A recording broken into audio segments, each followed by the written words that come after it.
Secretary Bessent, it's wonderful to see you. Before we maybe deep dive into AI, do you want to give us the high level update on the 333 plan? How are things going? You had an incredible clip, by the way, with Maria Bartiromo, where you talked about some of the things that were happening economically. Maybe just level set everybody on what's going on. So just for good framing, during the campaign, I had a 333 plan. I think his microphone's off. Can we get the microphone on for Scott? Test. Test. There it is. Perfect. Okay, good. So I had a plan that I called 333, and the idea was to get the budget deficit, which was running about 6.7% of GDP under the Biden administration, highest that we'd ever had when we weren't at war or in a recession, down to 3%, 3+% economic growth on a persistent basis, and to create 3 million more barrels of energy equivalent, so oil and gas, before President Trump leaves office. And look, we're full speed ahead. We had June was the first positive June for the Treasury since 2015. We actually had a surplus. And we did that in a good way. We took in more revenues, some from tariffs, and we brought down spending. And when I think about what we can do here, what I'm really excited about is the idea, with AI, that we can go back to the paradigm. When I was younger in the 90s, Alan Greenspan was able to run the economy very hot in the 90s. And because it was the IT boom, and we had this very powerful non-inflationary growth. And I think that that it's highly likely we could have that now.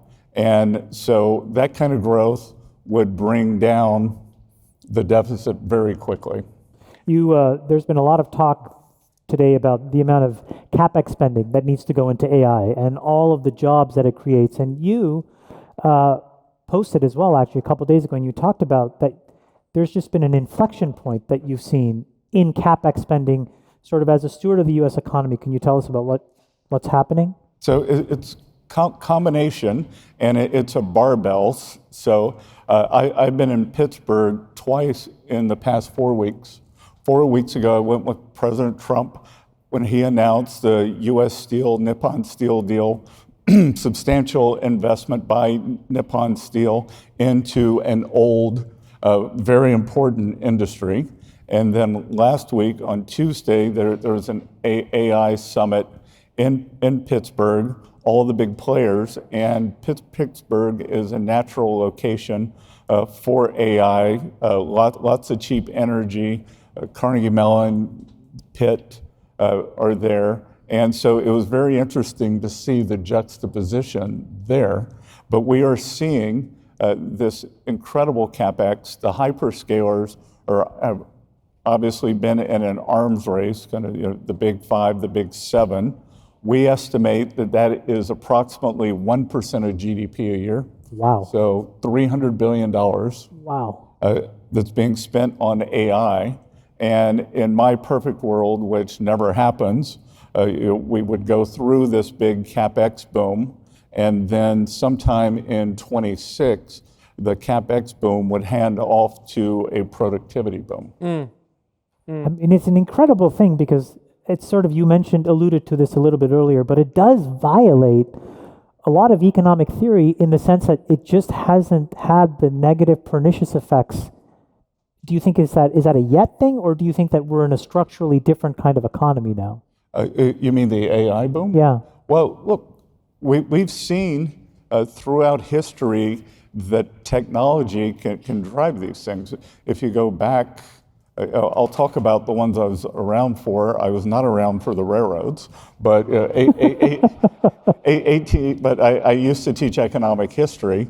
1880s, 1890s, the railroads made it 10 times faster to cross the United States. We had this incredible productivity boom. It was gigantic GDP growth, and it was disinflationary. So imagine Right. you're having double-digit GDP numbers, and inflation was -2, -3, -4%, just because the costs were coming down. Then in the 1980s, under Reagan, we had what I would call a deregulatory boom, because hard for everyone in this room to remember, but everything used to be regulated. Price of airline tickets, the telephone bills, banking services. So 1980s, we had a deregulatory boom. Paul Volcker brought down inflation, but it was also the deregulation. 1990s, which I previously mentioned, we had a electronic buildup, and then finally it kicked in, especially in office work, and that led to a big productivity boom, and we paid down the national debt. Right. I mean, Had a surplus. We had a surplus, and I mean, it seems crazy. I found a paper the other day that people were wondering, well, what are we going to do if there aren't any government bonds? But we didn't have the But level. we fixed that. There are plenty of government bonds.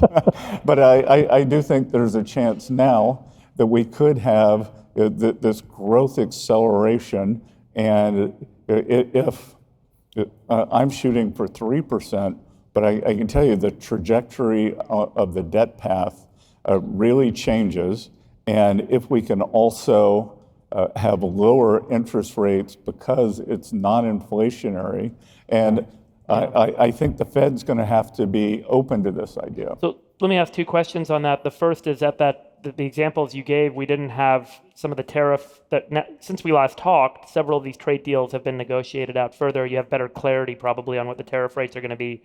What do you estimate the dampening effects on the growth rate to be, if any, associated with the tariffs in those trade deals? And second is, I'd love to hear your point of view on the Chinese report of selling half of their U.S. treasuries, and where's the market for treasuries going to kind of fall over time here?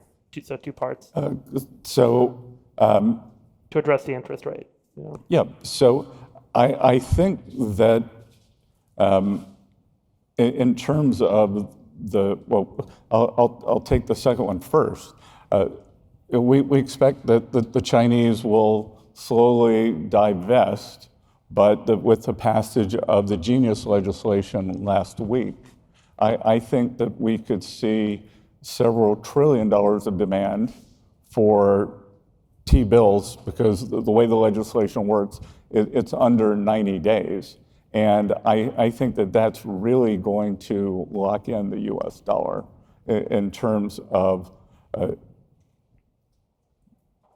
individuals on the street, in whether it's Nigeria, Kuala Lumpur, are going to be using stable US-backed stable coins.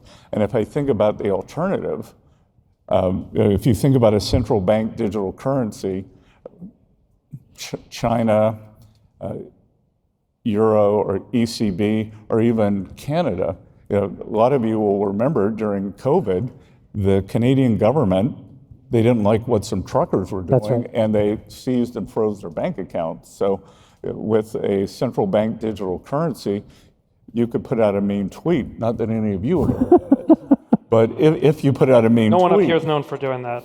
Ever. Yeah.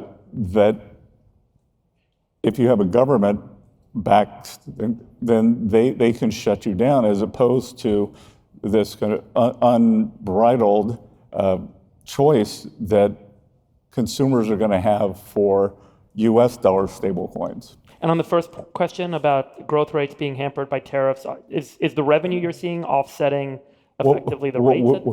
We haven't seen that yet, and I think there's a good chance that we could see. So if we think about China, so China has a high tariff rate, it's 30%. The Chinese business model is like the brooms and the water buckets from Fantasia. They just keep going. and it's an employment agency. I'm thinking of the song. I know the piece. Yeah. Yeah. And it's an employment agency. So they will just keep cutting costs to maintain market share. So we haven't seen that thus far. And a lot of the other foreign producers have cut price to maintain market share. A lot of the U.S. companies have eaten into their margins to maintain market share. And then, but the other thing we're seeing is the tariffs are creating the onshoring. So you might have seen, can't remember whether it was yesterday or the day before, AstraZeneca said that they were going to build 50 billion. 50 billion Incredible. plant here. So we're seeing this big onshoring move that I think can accelerate all that. So I think there's a very good chance that we see, just like with AI, we're seeing now we're in the construction boom phase, then we're going to be in the use case. Right. I think we could have this massive construction boom, and then the factories get populated. And part of President Trump's One Big Beautiful Bill, the most powerful part of that is the 100% immediate expensing of equipment. And we also did it for factories. So not only are we trying to make the U.S. the best destination regulatory-wise, we're also making it tax-wise. So you can immediately write off all the equipment. For the next 5 years, you're going to be able to write off the factory structure. And I saw Secretaries Burgum and Wright, and we're going to have cheap energy, which seems like a pretty good combination. Should the Fed remain independent? Sorry? The Fed, should it remain independent? Should Trump replace the Fed chair? You know, you guys seem a bit frustrated with him. What are your thoughts there? Because you guys have done such a good job in terms of the confidence in the markets. CPI went up a little bit in June, and it does seem like the economy is very strong and people are very confident. So then Polymarket is showing no rate cut is the most likely case in September. So how do you think about the Fed? Well, I think if you look, the Fed publishes something called the Summary of Economic Projections, and it's pretty politically biased. But we're seeing that we could see 1-2 rate cuts this year. And I think that once we see over the next 1-2 months that the tariffs haven't been inflationary, and I have breakfast with Chair Powell almost every week, and I just keep saying that a one-time price level increase is very different than the notion of a persistent inflationary spiral.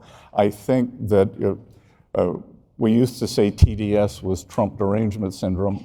I now say TDS is tariff derangement syndrome. Right. And when you think about it, the market crashed, then it had the fastest recovery in history over a 54-day period. We're back at a new high. So I think the market's looking through all this to next year with the productivity boom. And to the question, I think minimum on a forward 12-month basis, we're going to take in at least $300 billion in tariff income. Yeah. Are they punishing you in a way for maybe the rollout of the tariffs was a little bit shock and awe or a little bit effervescent, however you want to describe it? It was pretty intense. Is the Fed sort of punishing you for that in your mind? No, I think that they're just stuck in an old way of thinking. How much should they cut? How should they think? Yeah. Look, I'm only going to talk about the mistakes they've made, not the mistakes they're going to make. But I do think at a point they're just going to have to kind of admit that they have been wrong. Because if you think about it, I don't believe that a tariff is a consumption tax. Right. Right. But if tomorrow we put on a 1% consumption tax, you would never say that's 1% inflation. That's right. Right. So I am hoping that in their infinite wisdom that I can't remember it's 350 PhD economists, which I said on TV, it was either yesterday or the day before. My worry is that the Fed is turning into universal basic income for PhD economists. Right? That I don't know what they do. They're never right. If you were to Maybe you should double the number of PhDs. If you go to 700, they might get it right. well look, I mean, if you were to look at the central value tendency versus how they've done, it's shocking.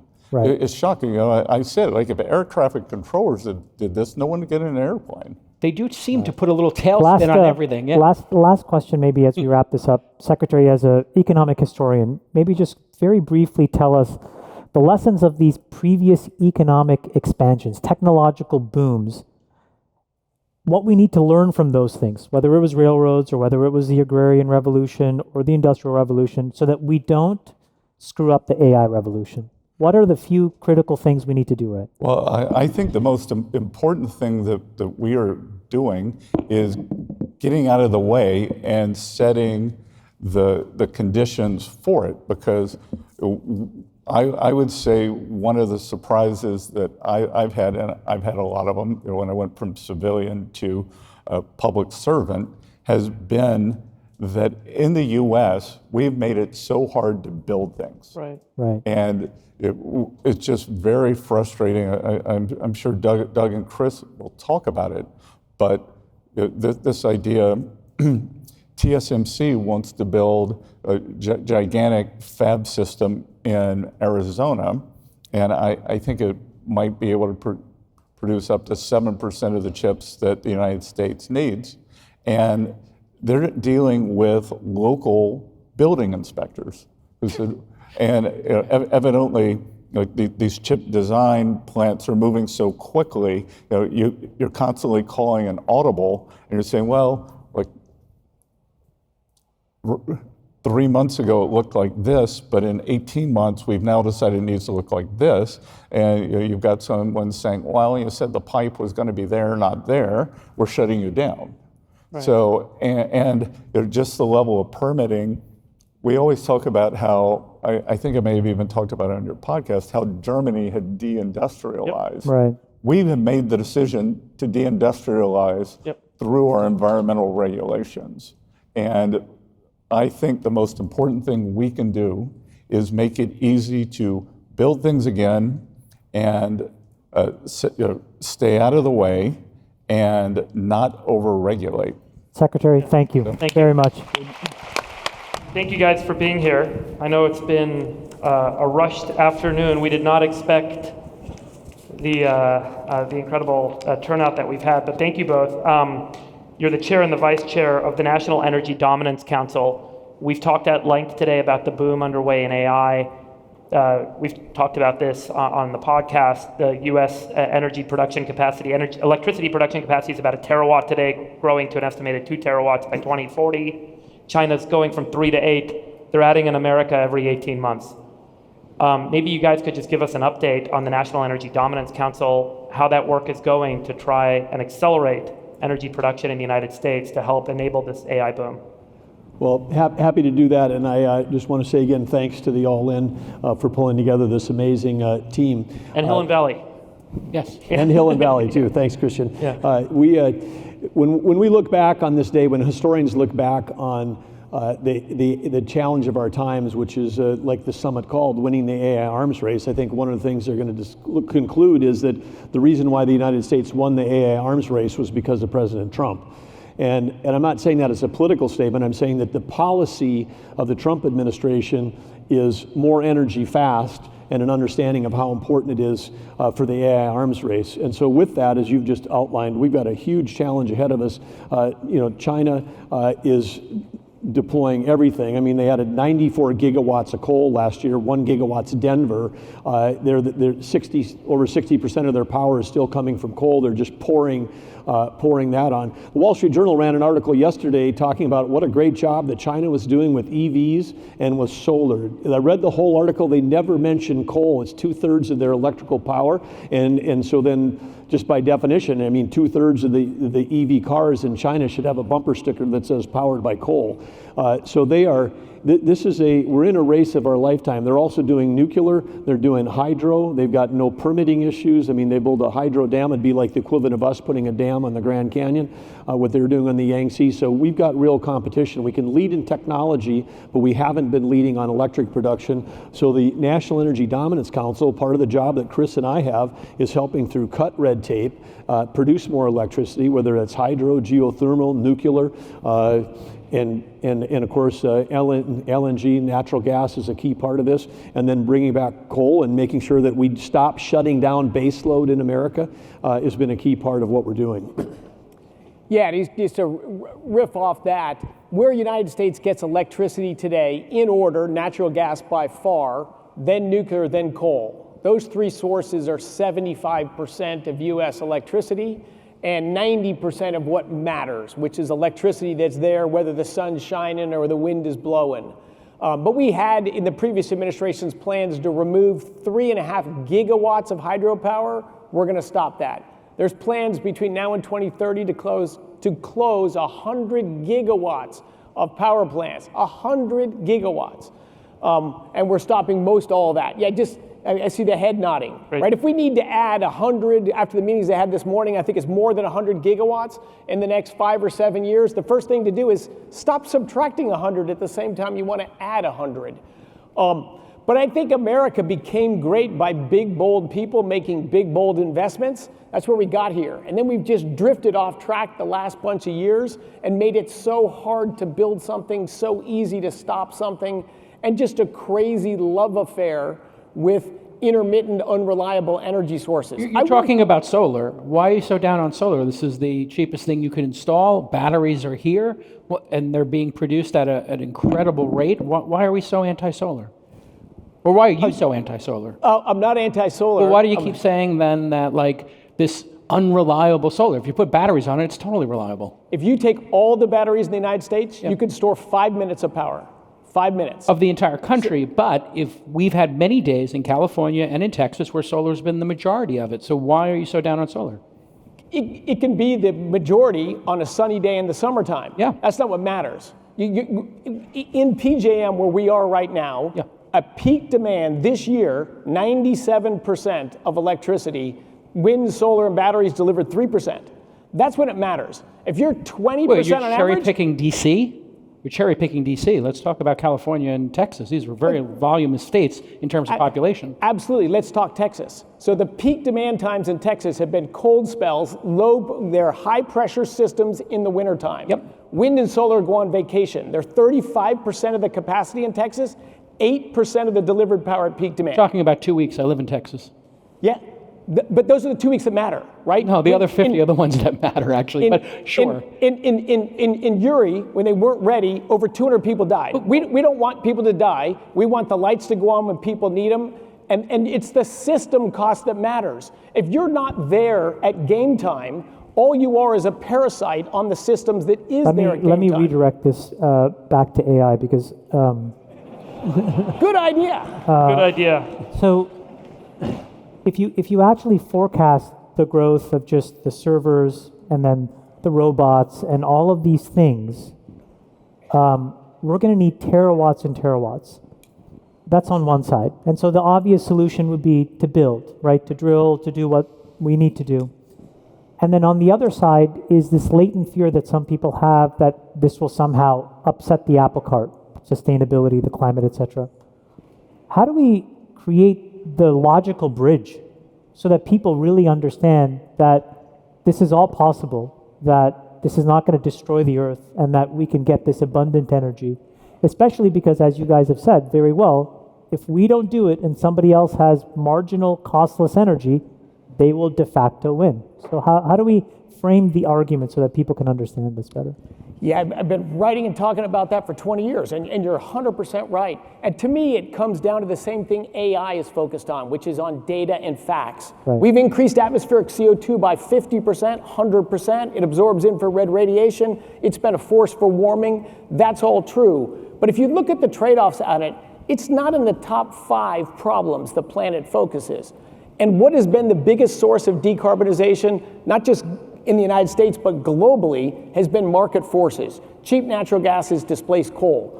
And what's a lower carbon energy source? Nuclear, that's on all the time. So this administration, all in to get the nuclear industry moving again. Natural gas is the fastest growing energy source on the planet. Get out of the way of that. Let natural gas grow. It's the cheapest source of electricity in the U.S. I'm pro-solar as well. I just don't want taxpayers to pay for it. I want businesses to pay for it. But solar's going to keep growing. Solar's going to keep growing. When you look at nuclear about- expansion, I just want to talk about Yeah, go nuclear ahead. expansion for 1 second. So how do we actually build these things faster, have the capability and the technical construction know-how so that these aren't 15-year projects, but also how do we incentivize the states to basically get out of the way, or these other organizations that can launch the frivolous lawsuits, slow it all down? How do we do that? So a lot of regulatory firm things. One, we're working on FERC, right? FERC has this inefficient queue system that just gets gummed up with mostly stuff that's never going to happen. FERC came out yesterday with a new system where you're going to prioritize things that matter. They're going to move through faster.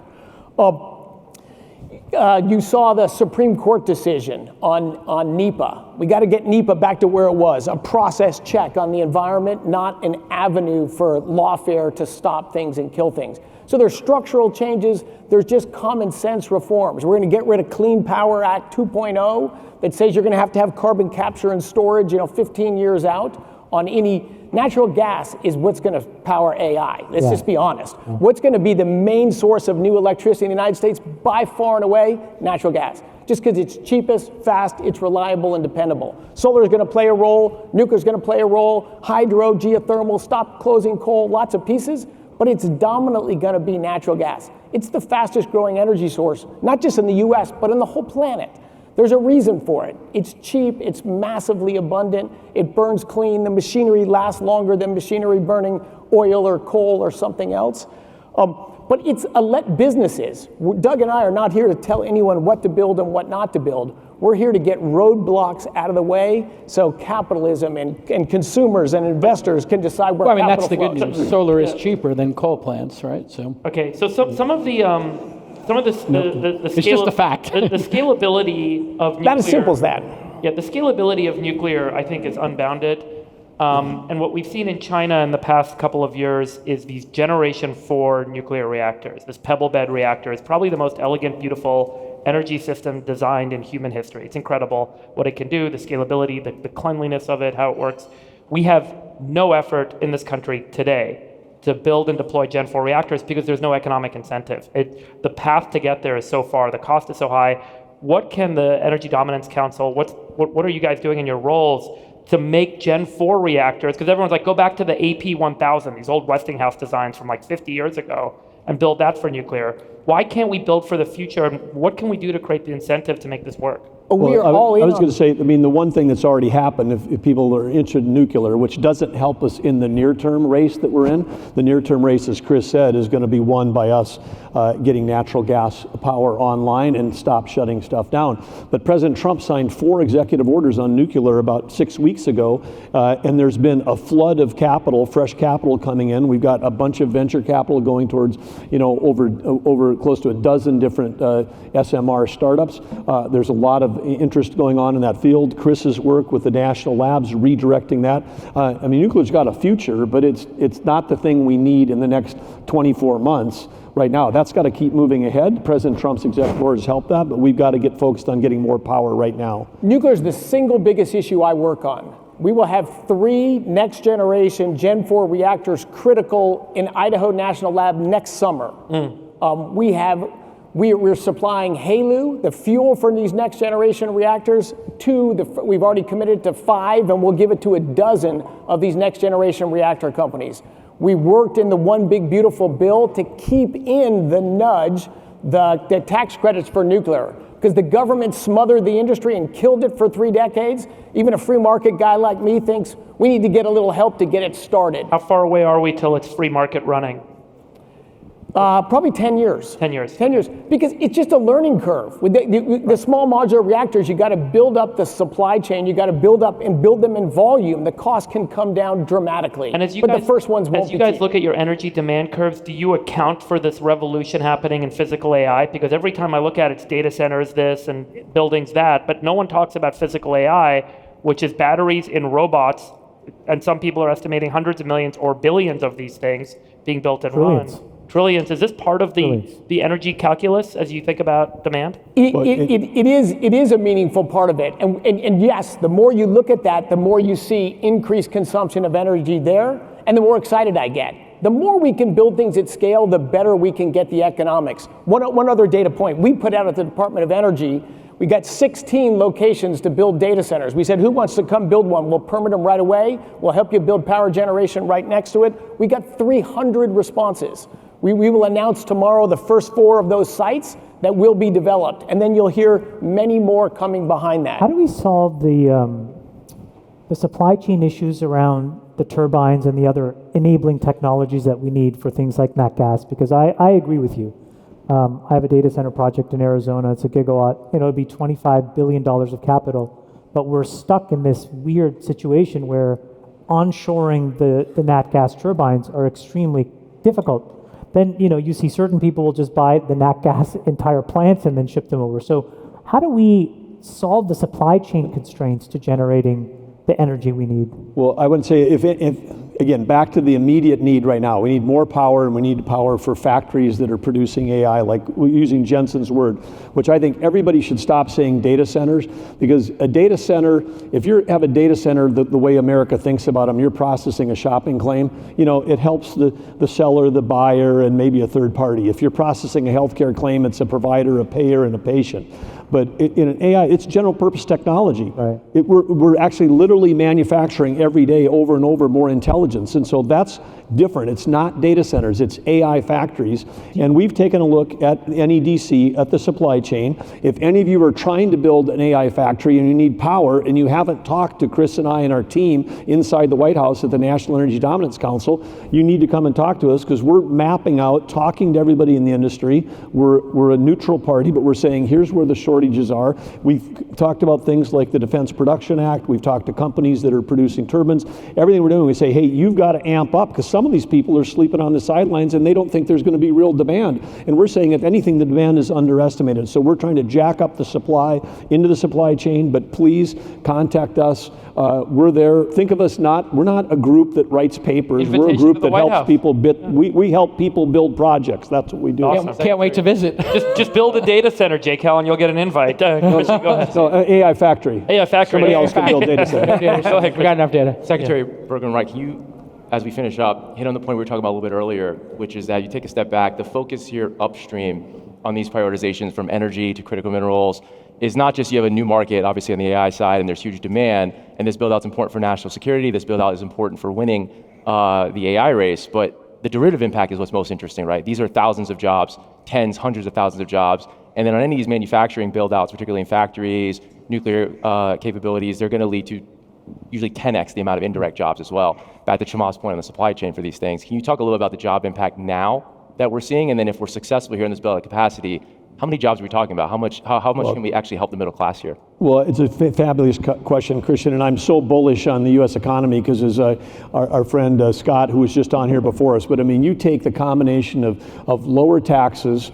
dramatically lower regulation, accelerated permitting time, just accelerating permitting, there could be $1 trillion to $1.5 trillion stuck in this 2 to 4 year federal government permitting thing. We accelerate that expenditure of capital, the onshoring, the greatest economic developer in history, bringing foreign direct investment back to the United States. President Trump with these tariffs, what we announced in Pittsburgh, $15 trillion. That's coming back. So with AI, software has always been the one thing that's extended human capability more than any other in our lifetimes. And now with AI, it's just a massive multiplier of that. But to make the factory happen, we're going to have an explosion in jobs in the trades. I mean, you're going to be able to skip college, go directly into develop a trade, make 150, 150 grand, 120 to start in my home state. And for people that are spending money on site selection, I'll tell you one thing, you want to build it faster, go to where the stranded gas is, build your power plant there, build the AI factory next to it. You don't have to permit a transmission line. You don't have to permit a pipeline.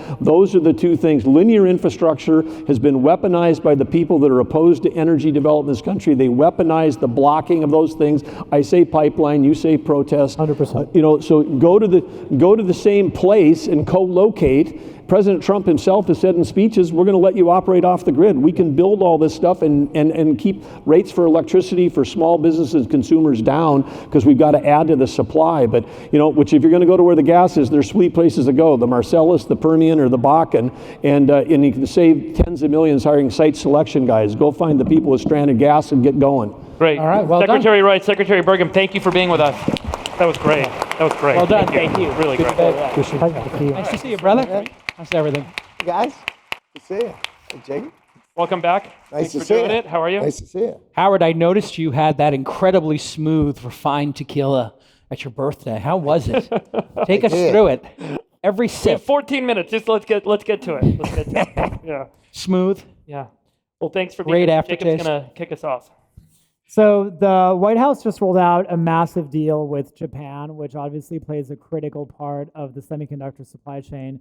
Could you tell us a little bit about what the nexus is between this new exciting trade deal with Japan and how it fits with the current debate around winning the race on artificial intelligence? So it was fundamental for Japan to lower their tariff because their car industry and their manufacturing industry is fundamental to their economy. And they paid a $550 billion, what the president likes to call a signing bonus, right? The greatest signing bonus of all time. So they've committed $550 billion to finance projects in America that are important to the president and to American infrastructure. So we can build power, means we could build 10 nuclear power plants. We could build fabs, right? We could build critical minerals. We could do shipbuilding. Power, power, power. We could do anything, and they will finance it, and we split the profits of the project, 90% for America and 10% for Japan. And I don't think people can actually understand how powerful that is. This is the National Security Sovereign Wealth Fund, the United States of America, funded by President Trump's tariff policy. Right. That produced that kind of money committed to America. It's Will that awesome. actually go into, congratulations, will that go into a sovereign wealth fund that you've been talking about and the president has been talking about? No, I think this is separate. What the president says about the sovereign wealth fund is we do a sovereign wealth fund that invests when we've done paying off our deficit. Okay. Right? First, we got to pay off our deficit There's some work to do before there. we're trying to make money. So what this is the Japanese government says, I will finance and I will pay for, Right. not finance, I will pay for. You want to build a nuclear facility? Build it. You want to build 10 nuclear facilities? You go build them. You want to go build a pipeline? You go build it. You want to build fabs? You go build it. Whatever you think is necessary, you build it, we'll pay for it. You net lease it to an operator, and we'll split the lease payments, 90 for you, 10 for Japan. It's a blockbuster if there ever was one. But it's an incredible deal structure. How do you get to that? Well, I got to that. So I came up with this idea in January, and then I kept restructuring it to try to figure out how to do it, because I met with some Japanese senior executives before Inauguration Day. And they said, I understand your tariff policy, but Japan's never going to open, right? They're just never going to open. I mean, in 1850, Perry took an armada and tried to break it open. In 1850, he couldn't open it, open the Japanese market. So come up with another idea. And the other idea was they buy it down. And so what structure we used, how they did it, they originally started offering us loans or loan guarantees. And the president's like, I don't need someone else to loans. Like, I don't need to borrow money from someone else. And then finally, we figured out that really it just needed to be committed capital to back projects that we want. And so it was 5 months in the making, and I'm me talking to the president about doing different structures. And eventually, in the middle of last week, we came to the structure. The president said, okay, I like it. Let's bring him in and talk. And then the president made the deal better. Are you going to replicate this? Is this like a new blueprint, or is it unique to Japan, which is protectionist and its own unique culture? Well, I mean, the problem that Korea has is they're staring at it. You know, they view themselves deeply competitive to Japan. They both produce huge amounts of cars. They both produce huge amounts of electronics. They both do these things. And now they're looking at the price. Right. And they're thinking, ouch. So, you know, how quickly did they come to see me? Let's say, when we announced the deal, and they were in my office today. So The Koreans were. Oh, yeah. Fantastic. How much have you prioritized market access for American businesses into some of these countries versus some of the other kind of trade considerations? Where does it prioritize? And we've talked about this a lot, particularly as it relates to AI. And I think that part of this is in the action plan and in the EOs being signed later today. But this is a broader question for American businesses. I work in agriculture. It's very hard to access overseas markets, and there's not a lot of parity. Has that become key to some of these conversations, and where does it sit on the priority rung? That's the priority rule. So the rule is you must open your market. Open, open, open.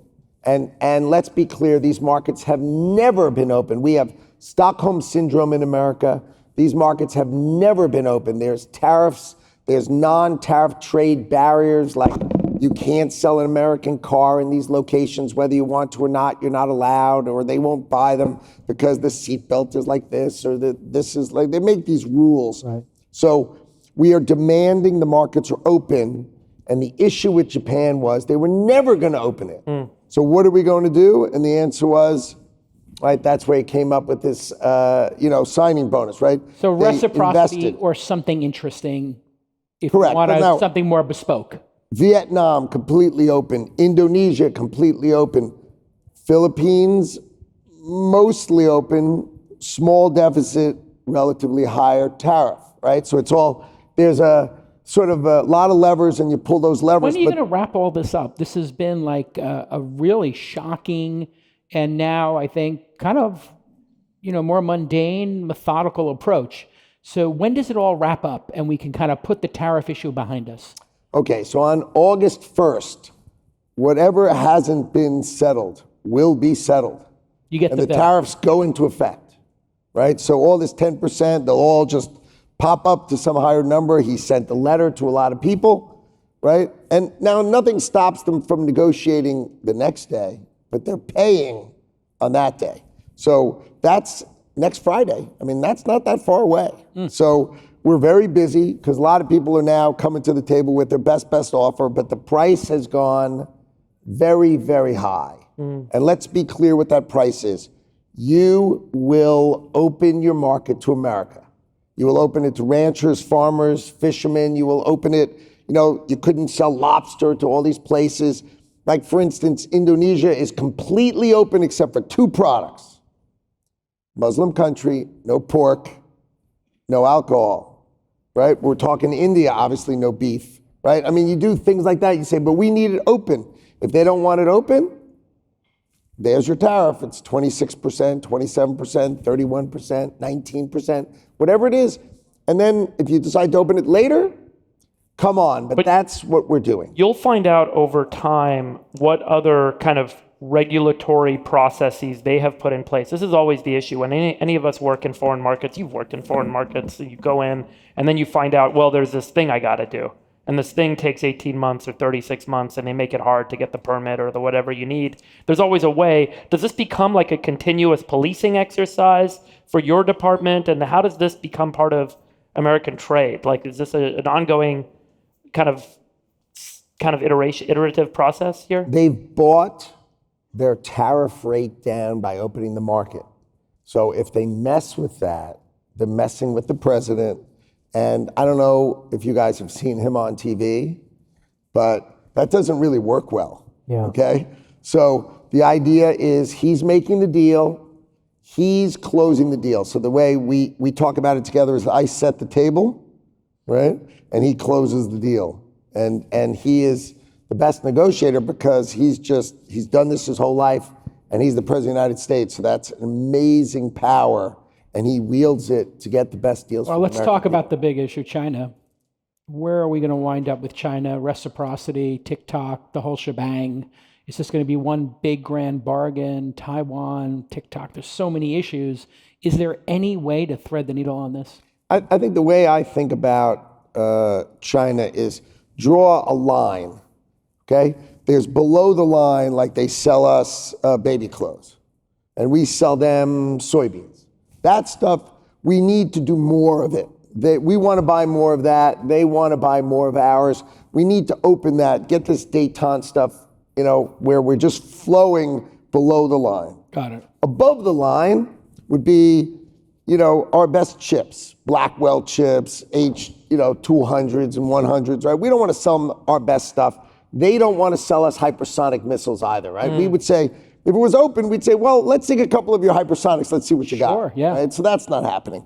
So that's above the line. And then the question is, what's the line? That's the proper negotiation, right? Be open below the line. Let's get it on. Good for both economies.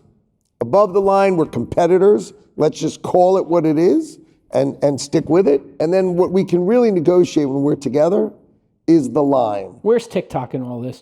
Jacob and I are both pretty adamant this is spyware. This is something that should not be on 100 million Americans' phones. It is way too dangerous. They've proven themselves to use it to spy on journalists already. And the fact that they won't divest from it, I think, tells you everything you need to know. They see this as a critical weapon against the United States. What do you think? What does the administration think? Well, the president is reasonably positive about TikTok, provided it goes into American hands and it's controlled by American technology, right? I think that's his view, is that they've got to be out of it. It's got to be on an American technology stack, and it's got to be owned by Americans, period. And then how we work it on through there, we'll figure it out. Right now, it's sort of in that... Straddling the line, perhaps? Yeah, you're sort of staring at each other, but eventually that'll get sorted out. I think that deal will happen, and America will buy TikTok, because the alternative is just shuts it off, and that just seems illogical. Can I go back to the above the line, below the line? Love that saying, by the way. How do you think about and you talked about the chips, how do you think about these export controls to various countries in various regions? What's your risk calculus about where those things should be? And if I could just actually add a question that builds on top of that, you've talked about creating AI economic zones where trusted partners could get preferential access for American technology. So could you describe a little bit what your vision is for that? I think what we're wrestling with, and we're really discussing literally the intellectual wrestle we're going through now, is the idea that we are comfortable with allies buying significant numbers of chips, right, and having a large cluster, provided that cluster is operated by a trusted American operator, and the cloud is a trusted American operator, so that we know that giant cluster is surrounded by us. Right. As you go down from there, right, that's where we go. Okay, if they want a smaller cluster, would you expand the number of people who are trusted? Right? And the answer would be probably yes. Right? And then when you go down from there to a smaller and smaller cluster, right, how do you deal with that? So I think it's cluster size is sort of a way of thinking, rather than saying, because I went to Poland, and I was in Poland on a mission for the government, and the Prime Minister of Poland chases me down and says, "What did I do to America to be tier 3?" And I was like, "I thought you were part of Europe."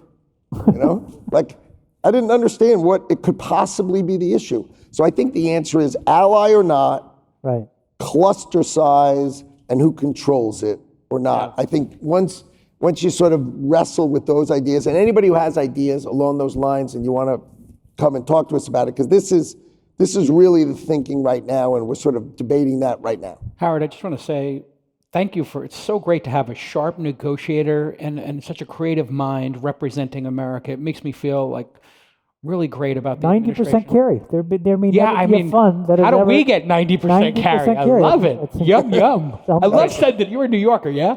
I am, but Which negotiator borough? in What chief, borough? New York. I grew up on Long Island. Got it, and, all right. My kids have grown in Manhattan, but the negotiator in chief is Donald Yeah, Trump. it's and nice that he's got you as a right hand. He's amazing. Well, thanks for coming. We're going to make some room for the president. He's going to get ready. Howard, thank you for joining us. That was great. Thank you.